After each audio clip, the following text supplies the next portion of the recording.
सद्गुरु जग्गी वासुदेव कौन हैं?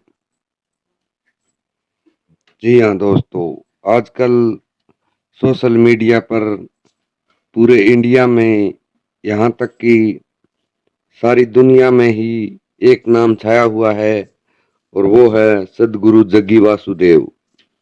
लेकिन क्या आप जानते हैं कि सद्गुरु कौन है और ये कहाँ से आए?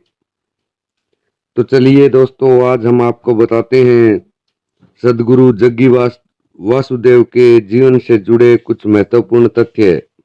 वो कहाँ से आए, क्या थे और कैसे सद्गुरु बने। तो चलिए शुरू करते हैं। जग्गी वासुदेव का जन्म 3 सितंबर 1957 को हुआ। वे एक लेखक हैं। उनको सतगुरु भी कहा जाता है। वह ईसा फाउंडेशन नामक लाभ रहित मानव सेवी संस्थान के संस्थापक हैं। ईसा फाउंडेशन भारत सहित संयुक्त राज्य अमेरिका, इंग्लैंड, लेबनान, सिंगापुर और ऑस्ट्रेलिया में योग कार्यक्रम सिखाता है। साथ ही साथ कई सामाजिक और सामुदायिक विकास योजनाओं पर भी काम करता है। इन्हें संयुक्त राष्ट्र आर्थिक और सामाजिक परिषद में विशेष सलाहकार की पदवी भी प्राप्त है। उन्होंने 7 भाषाओं में 100 से अधिक पुस्तकों की रचना की है। सन 2017 में भारत सरकार द्वारा उन्हें सामाजिक सेवा के लिए पद्म भूषण से सम्मानित किया गया है। जग्गी वासुदेव का जन्म 3 सितंबर 1957 को भारत के कर्नाटक के मैसूर में हुआ था। उनकी आयु अभी लगभग 64 वर्ष है। उनकी राष्ट्रीयता भारतीय है और धार्मिक मान्यता हिंदू है। उनकी पत्नी का नाम विजया कुमारी विजी है। उनके एक बच्चा है और उनका संबंध ईसा फाउंडेशन से है और पद्म भूषण पुरस्कार उनको मिला है। सद्गुरु जग्गी का वास्तविक प्रारंभिक जीवन। सद्गुरु जग्गी वासुदेव का जन्म 3 सितंबर 1957 को कर्नाटक राज्य के मैसूर शहर में एक तेलुगु भाषी परिवार में हुआ था। उनके पिता एक डॉक्टर थे। बालक जग्गी को प्रकृति से खूब लगाव था। अक्सर ऐसा होता था, वे कुछ दिनों के लिए जंगल में गायब हो जाते थे, जहां वे पेड़ की ऊंची डाल पर बैठकर हवाओं का आनंद लेते और अनायास ही गहरे ध्यान में चले जाते थे। जब वे घर लौटते तो उनकी झोली सांपों से भरी होती थी, जिनको पकड़ने में उन्हें महारत हासिल थी। 11 वर्ष की उम्र में जग्गी वासुदेव ने योग का अभ्यास करना शुरू किया। उनके शिक्षक थे श्री राघवेंद्र राव, जिन्हें मल्लाडीहल्ली स्वामी के नाम से जाना जाता है। मैसूर विश्वविद्यालय से उन्होंने अंग्रेजी भाषा में स्नातक की उपाधि प्राप्त की। सद्गुरु द्वारा स्थापित ईसा फाउंडेशन एक लाभ रहित मानव सेवा संस्थान है, जो लोगों की शारीरिक, मानसिक और आंतरिक कुशलता के लिए समर्पित है। यह 2,50,000 से भी अधिक स्वयंसेवियों द्वारा चलाया जाता है। इसका मुख्यालय ईसा योग केंद्र कोयम्बटूर में है। ग्रीन हैंड्स परियोजना ईसा फाउंडेशन की पर्यावरण संबंधी परियोजना है। पूरे तमिलनाडु में लगभग 13 करोड़ वृक्ष रोपित करना परियोजना का घोषित लक्ष्य है। अब तक ग्रीन हैंड्स परियोजना के अंतर्गत तमिलनाडु और पुडुचेरी में 2100 से अधिक समुदायों में 20 लाख से अधिक लोगों द्वारा 72 लाख पौधों के रोपण का आयोजन किया है।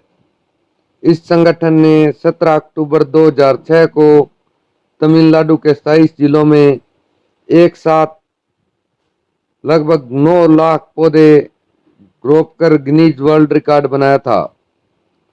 पर्यावरण सुरक्षा के लिए किए गए इनके महत्वपूर्ण कार्यों के लिए इन्हें वर्ष 2008 का इंदिरा गांधी पर्यावरण पुरस्कार दिया गया।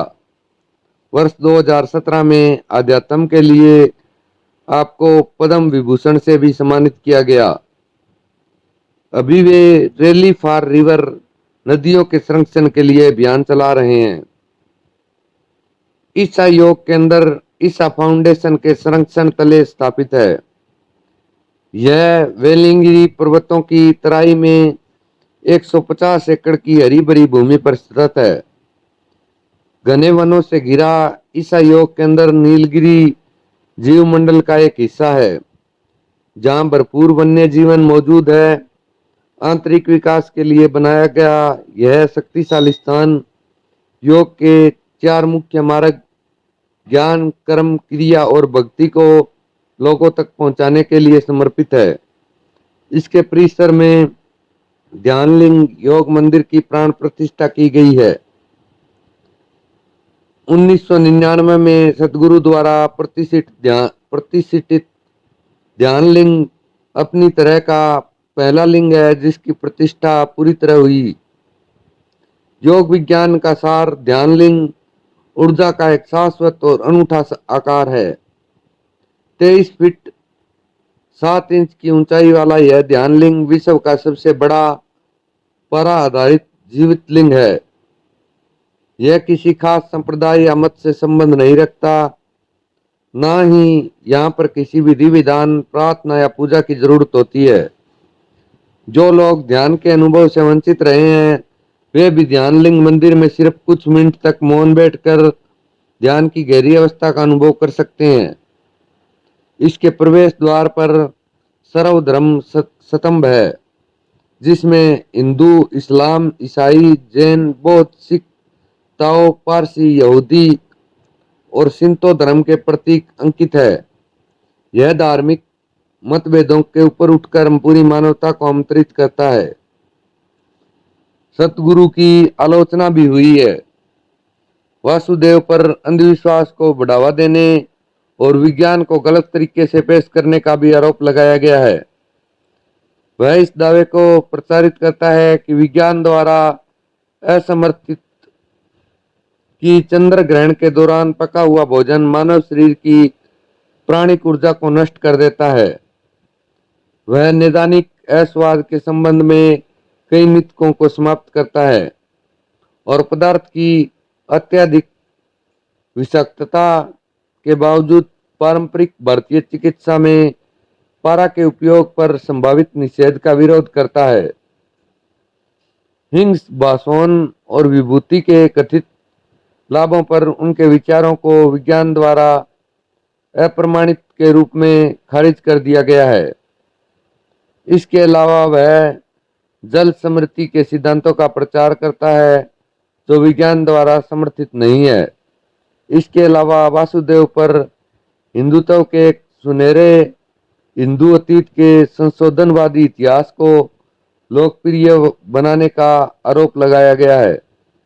प्राचीन भारतीय ज्ञान के पश्चिमी विनियोजन के रूप में चार्ल्स डार्विन के काम की गलत व्याख्या करना, हिंदू मृत्यु अनुष्ठानों के लिए वकालत करना और यह दावा करते हुए कि हिंदू तांत्रिक मृतकों को उठाने में सक्षम है।